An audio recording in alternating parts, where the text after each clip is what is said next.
해서 수집한 내용 중에 하나인데, 이 필름의 오류 사례. 이게 이제 어떤 오류냐면 필름에서 세 가지 오류 사례가 나타나는데, 필름의 현상 과정에서 화학적인 반응에 의해서 오류가 되는 경우, 그다음 스크래치, 그다음 필름이 손상당한 경우, 이렇게 필름이 오른 경우죠. 반듯하지 못하고. 요거 같은 경우는 이제 화학적 반응에 의해서 생긴 거예요. 물방울 기포 같은 현상 과정에서 이런 식으로 아무런 입체감도 없고 이렇게 나타난다. 자, 요거는 이제 필름의 뭐 공무원이 이제 막 저한테 우기면서 UFO 찍힌 거다라고 이제 수십 년 전에 제보해 온 건데, 뭐라고 판명이 됐냐면 필름을 제가 받았어요. 나중에 달라고 해서 필름에 손상이 나간 거예요. 손상. 그러니까 필름을 이제 옆에서 이렇게 햇빛에 옆으로 해서 수평으로 놓고 보면 흠집이 났는지 필름에 울었는지 다 알 수 있어요. 그래서 보니까 이제 필름에 손상이 당했고 이렇게 울은 경우 이렇게 나타나는 경우죠. 다음. 요 사례 역시 이제 가족이 분수대 앞에서 찍었는데 모양은 그럴듯해요. UFO처럼. 근데 이 부분에 보면은 이렇게 붉은 색깔과 이런 것이 드리워져 있다. 이거 필름을 제가 살펴보니까 필름이 울었어요. 이렇게 눌리고 찌그러졌다 이거죠. 손상이 당해서 일하를 하게 되면 이런 식으로 나타난다. 다음 사진에도 마찬가지예요. 이 부분. 이것도 이제 필름이 손상당해서 생기는 경우다. 그래서 제가 이걸 제가 네 가지 사례를 보내준 이유가 약간 미 전문가가 잘못 생각하는 경우, 이런 사례를 접하지 못했는지 아니면 자기 나름대로 유추한 거는지는 모르지만 가평 UFO 사진에 대해서 상당히 거리가 먼 결론을 내렸다. 즉 아무리 뛰어난 미국이 됐건 어디가 됐건 UFO 연구와도 진지한 자세로 여러 각도에서 분석하지 않으면 이런 분석 결과를 내놓을 수밖에 없다는 얘기예요. 다음. 자, 지금부터는 이제 제가 이제 과학적으로 분석한 걸 설명드릴게요. 이건 이제 좀 퀄리티가 좋죠. 잘 보이죠? 여기 이제 직진도. 근데 여기 잘 보면 구름층하고 요 비행 궤적이 이렇게 중첩된 게 보이실 거예요. 이제 큰 화면으로 이제 나올 건데, 이 부분에 이제 모션 부분고. 다음. 자, 가장 중요한 설명을 하겠습니다. 이 가평 UFO 사진에서 중요한 포인트가 네 가지가 있어요. 첫 번째가 이제 베이퍼 현상이 있어요. 베이퍼 현상은 뭐냐면 이 물체 여기에 마치 그 뿔처럼 드리워진 흰 자국이 보이죠. 이게 이제 베이퍼콘 현상이라고 하는데, 이 현상은 그 물체가 빠르게 지나갈 때, 즉 음속에 가까워지거나 음속을 돌파할 때 이 베이퍼콘 현상이 일어나게 돼요. 음속을 돌파해서 막 5, 7, 그 정도가 가야지만 베이퍼 현상이 일어나는 게 아니라 음속 돌파하기 직전에도 여러 가지 환경과 대기 조건, 습도라든가 그런 것이 맞아떨어지면 이러한 수증기 연결 현상이 나타날 수가 있어요. 그래서 이 베이퍼콘 현상은 이제 전투기가 음속 돌파할 때 보면 그런 영상에서 유튜브에서 보실 수 있을 거예요. 날개 끝에서 이런 것이 많이 관찰이 되죠. 그러니까 공기 흐름을 가르면서 지나가기 때문에 그 공기 저항을 받으면서 순간적으로 물체의 앞쪽에, 진행 방향 쪽에는 이제 공기 압력이 떨어지게 돼요.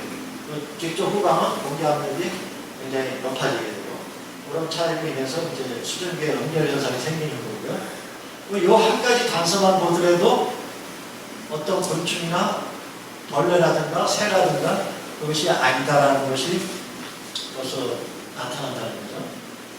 두 번째, 모션 블록. 제가 그 9월 5일날 갔을 때 문화예고사에서 이제 사진을 보면서 바로 이 부분이 눈에 띄었어요. 모션 블록 현상. 이게 뭐냐면 이제 이 부분은 물체가 아니고 이 비행 물체가 턴하는 과정에서, 턴을 하는 과정에서 생긴 블러드된 이미지예요. 즉 허상 이미지라는 거예요. 물체 이미지가 아니라.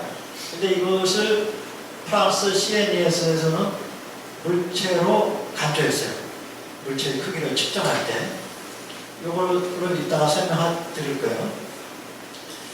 그 다음에 물체가 이제 턴을 했고, 그러니까 모션 블로는 한마디로 말해서 셔터 속도가 빠르면서 물체가 더 빠를 때 이렇게 나타날 수 있고, 셔터 속도는 느릴 때 물체가 빠르면 모션 블로 현상이 더 짙게 나타날 수 있다. 즉, 더 선명한 사진을 찍으려면 이때 당시 셔터 스피드가 0.004, 250분의 1초인데 그거보다 더 빠르게 설정해놨다면 아마 이 블러 현상이 찍히지 않았을 거예요. 근데 다행스럽게 250분의 1초에서 이 비행 궤적과 그 턴하면서 블러 현상이 찍히고 베이퍼 현상까지 이렇게 동시에 찍혔다는 것은 이건 전 세계적으로 전무후무한 사진이에요. 그러니까 UFO로 입증할 수 있는 오히려 단서가 다 잡힌 아주 훌륭한 사진이에요. 그다음 이 부분이 이제 비행 궤적인데 뒷부분에 흐리죠. 이쪽 물체로 갈수록 짙어요. 자, 여기서 두 가지를 이제 알게 됩니다. 하나는 시간차, 또 하나는 거리차가 있다는 거예요. 즉, 이 비행 물체가 사진에 찍힐 때 그 순간적으로 0.004초라는 순간적인 상황에서 찍힐 때 이 궤적이 나타나면서 이 궤적이 나타나는 그 사라지기 전에 벌써 턴을 해갖고 이걸 물체가 찍혔다는 것은 어마어마한 속도로 이 비행체가 예각턴을 했다는 거예요. 다음에. 그래서 제가 가장 중점적으로 아주 심각하게 고민했던 부분이 이것이 비행 궤적이라는 것을 제가 입증하는 거였어요. 많은 과학자들, 조경철 박사님, 돌아가신 분이죠. 우주과학자로 유명하신 분인데 그분이 이제 당시 가평 UFO 사진을 보고 이 비행 궤적에 대해서 뭐라고 설명했냐면 이 비행 물체가 급가속 아주 빠른 속도로 날아가기 위해서 분출된 분사체의 그 궤적이다. 그렇게 설명했어요. 그리고 이제 또 뭐 영상 전문가라는 부분은 뭐 노이즈다. 그런 식으로 대충 넘어가고. 그리고 뭐 새나 곤충이다. 날 걸렸다라고 그러시고.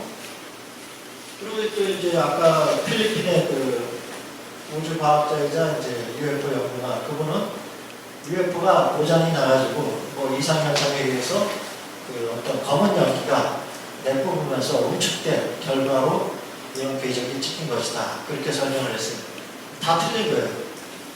이게 뭐냐면 이 비행 궤적이 물체가 급가속을 하면서 이제 다음 나오겠죠. 네. 자, 성경이 너무 앞으로 가는데 자, 이제 디테일하게 봅시다. 이 비행 물체의 좌측으로 A 구간, B 구간, C 구간으로 제가 나눴어요. 이렇게 구간으로 나눈 이유는 뭐냐? 여기 자세히 보시면 A 구간은 짙죠. 색깔이 짙습니다. B 구간에서는 좀 옅어졌어요. C 구간은 더 옅어지면서 많이 퍼졌어요. 주변의 공기층도. 이것은 뭘 말하느냐? 이 물체가 순간적으로 가속이 되면서 굉장히 빠른 속도로 대기층을 뚫고 지나가면서 시간차에 의해서 이렇게 생겼다는 거예요. 시간차를 돌 수 있다는 거죠. 그 0.004초지만은 그 상황에서도 후방에 화면에서는 사진상에서 굉장히 짧은 거리로 보이지만 이거 3차원적으로 생각을 하셔야 된다는 얘기예요. 그래서 이 상태에서 급가속을 이제 해가지고 지나갔을 때 극초음속, 우리가 극초음속이라고 마하 5 정도 이상의 그 미사일 정도를 극초음속이라고 그러는데 물론 제가 계산한 결과는 이제 어마어마하게 그 산출 수치가 나왔는데 극초음속을 도달하려면 이 진공 상태가 발생해요. 이 진공 터널이 생겨요. 그 물체가 지나간 그 상황에서 순간적으로 후방에 진공 상태가 발생한다. 그럼 그 진공 상태가 발생하면 어떻게 되냐? 날씨가 맑은 그 태양이 떠오른 상태에서 태양빛을 산란시킬 수 있는 공기 입자가 없어진다는 얘기예요. 공기 입자가 없어지면 어떻게 돼요? 낮에 대낮에 달을 찍을 때 달 표면에서 우주인들을 찍었을 때 하늘이 검게 나오잖아요. 바로 그 같은 원리로 짙게 나오는 거예요. 그 햇빛을 반사시키지 못하기 때문에 짙은 검푸른 공간이 되어버리는 거예요. 즉 공기 입자가 햇빛을 산란시키지 못한다. 그 상태에서 짙푸른색으로 그나마 나올 수 있던 건 뭐냐면은 바깥 대기층에 즉 정상적으로 햇빛을 산란시키는 거기 공기 입자는 정상적으로 햇빛을 산란시키기 때문에 그 공간층과 저 UFO가 지나간 진공 상태에 햇빛을 산란시키지 못하는 그 상태에서 지푸르게 보이는 그 공기층하고 정상적으로 산란시키는 공기층이 중첩되면서 이렇게 지푸른 궤적으로 나올 수 있다는 거예요. 다른 UFO 전문가분들이 발견해지지 못하는 건데, 자, 이 UFO의 너비를 한번 보세요. 위아래 높이를 이제 보면은 이 정도로 되고, 그 후방에 이제 궤적의 높이를 보시면 이 정도밖에 안 돼요. 즉, 이 정도의 갭이 있어요. 높낮이가. 이거 뭘 말하느냐? 이 미화진 물체가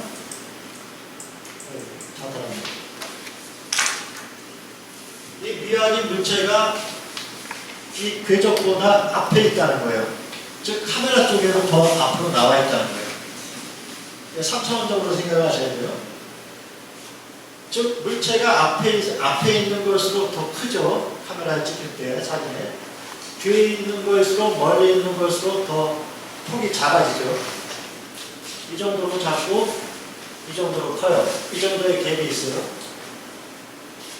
저는 이것을 보면서 UFO가 급턴하는 과정에서 물체가 앞쪽으로, 그 각도는 제가 회전감을 또 계산을 해봐야겠지만 앞쪽으로 턴을 하면서 상당한 거리를 두고 있구나. 저 비행 궤적과 그것을 알아냈어요. 다음은 이제 모션 블러 현상에 대해서 설명을 드리겠는데, 이 블러 현상에 대해서 프랑스 그 CNS 팀들은 물체의 그 크기 계산할 때 저거까지 포함을 시켰어요. 포함이 되지 말아야 되는데, 이 블러 현상이 생기게 된 이유는 아까 말씀드렸다시피 그 물체가 느린 속도로, 그러니까 셔터 속도보다 좀 더 느리게 포착되는 그 순간보다 느리게 비행하게 되면 저런 블러 현상이 생길 수 있다는 얘기죠. 그러면 제가 경험상으로 봤을 때 저 블러 현상이 안 생기게 사진을 찍히려면 최소 셔터 속도가 2000분의 1초가 돼야 돼요. 2000분의 1초에서 10,000분의 1초. 제가 10,000분의 1초까지 한번 설정해서 찍은 적이 있어요. 캠퍼드로. 그래서 저 블러 현상을 이제 지우게 되면, 다음은 제거하게 되면 저런 UFO, 범반형 UFO가, 토성형 UFO가 어렴풋하게 나오죠. 물체의 형태가. 블러를 제거했을 때. 다음. 셔터 속도와 물체 비행과의 상관관계. 다음은요. 모션 블러 현상이 발생했는데, 방금 설명드렸다시피 2000분의 1초에서 10,000분의 1초로 설정하게 되면 거의 정지된 이미지로 포착할 수 있다. 현재 우리 그 화면에서 UFO보다 더 빠르게 저거되는 건 없으니까. 그래서 셔터 스피드가 얼마나 그 사진의 퀄리티에 영향을 미치느냐. 우리가 놀이공원 가서 뭐 롤러코스터가 타는 거를 사진을 찍을 때 이 모션 블러 현상을 잘 나타나게 찍을 수 있어요. 속도가 높게. 그러니까 셔터 속도를 좀 느리게 해주면 굉장히 빠른 속도로 내려오는 그런 연출 사진을 찍을 수 있다. 그래서 이제 8분의 1초, 4분의 1. 그러니까 수치가 높아질수록 60분의 1초부터 상당히 선명한 퀄리티의 사진을 찍을 수 있다. 다음. 자, 베이퍼콘 현상. 음속을 돌파하거나 가까워질 때 이 베이퍼콘 워프 형상으로 찍힐 수 있다. 이제 부름 사진이죠. 다음. 이 회전각 분석을 제가 이제 좀 더 디테일하게 앞으로 할 예정인데, 분석을. 이 물체가 회전을 한다는 것을 왜 제가 이제 언급을 하냐면, 우리는 2D 사진을 보는데 이 물체는 3D로 움직인 거예요. 한마디로 말해서 Z축. 깊이 정보를 우리가 인식하지 못하고 사진 분석을 하게 되면 또 오류를 일으킬 수 있다. 물론 저 자신도 이 물체가 어느 정도 구름 위보다 높은 상태에서 고도에서 급가속을 했는지는 알 수 없어요. 그러나 분명한 사실은 구름층보다 안쪽에서 급가속을 하면서 구름 바깥쪽으로 얘가 턴을 하는 순간에 포착이 된 거다라는 것을 알 수 있어요. 다음은 이 그림은 뭐냐면 우측에 있는 게 그 틱택형 UFO라고 치면 좌측에 있는 거 뭐 SR-71, 71 뭐 그런 고고도 정찰기죠. 저런 식으로 이렇게 라운딩 돼서 커브를 틀면서 비행기는 항공기는 회전하면서 가지만 UFO를 저렇게 직각으로 꺾어서 비행할 수 있다는 걸 보여주는 그림이에요. 자, 좀 더 디테일하게 들어가면 고도 분석을 보게 되면 첫 번째, 그러니까 UFO가 찍히지 않은 앞쪽의 사진과 맨 뒤쪽의 사진을 이제 보는 거예요. 자, 구름 쪽 이 부분 V자형으로 역꺽쇠, 역 V자형으로 드려진 저 얕은 구름 있죠. 저걸 잘 보시게 되면 첫 번째 사진과 물체가 출현하기 전에 물체가 출현해서 없어진 뒤에도 그대로 남아있어요. 다음은 이 비행 물체의 궤적을 보게 되면 이제 칼라 사진에서 약간 흐릿하게 보이는데 화살표 같은 부분에 보면은 역 V자형으로 이제 구름이 비행 궤적보다 앞쪽에 드리워져 있는 걸 관찰할 수 있어요. 다음 사진. 다음. 이 부분에 보이시죠? 어떻게 구름층이 궤적을 가리고 있다는 것이 다음 사진이요. 자, 그러면은 미확인 비행물체가 저 구름층을 통과했다는 걸 어떻게 알 수 있느냐? 그쪽 위치를. 그래서 제가 한번 비교를 해보니까 두 번째 사진하고 다음 번 사진 보십시오. 세 번째 사진을 비교해보니까 정확히 그 V자 그쪽 공간을 지나간 것이 맞아요. 이제 비교 사진인데 그런 식으로. 네. 그래서 궤적이 이제 그 부분을 중첩이 돼서 나타난다. 그럼 구름 안쪽이냐 바깥쪽이냐, 구름보다 낮으냐, 구름보다 높으냐, 구름보다 안쪽이냐 그 얘기죠. 다음. 자, 여기서 이제 결정적인 게 나오죠. 후광 그 물체 후미에 있는 비행 궤적이 상당히 그 입자가 크고 옅고 상당히 흐리다. 그 다음에 중간 부분에 이제 구름이 역 V자형 구름이 궤적을 가리고 있는 것이 역력히 나타나요. 다음. 네, 컬러 이제 농담을 이제 줘가지고 좀 더 확실하게 바꿔보니까 저렇게 검은색만 구름층이 궤적을 가리고 있더라. 다음. 네, 네. 그래서 구름층보다 더 안쪽, 더 위쪽에 있는 것으로 확인이 된 거예요.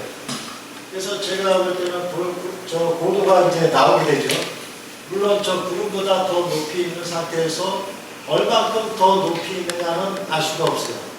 그렇지만 분명한 거는 이 비행물체의 속도를 또 감안해야 되는 게 왜 그러냐면 고도 측정에서 이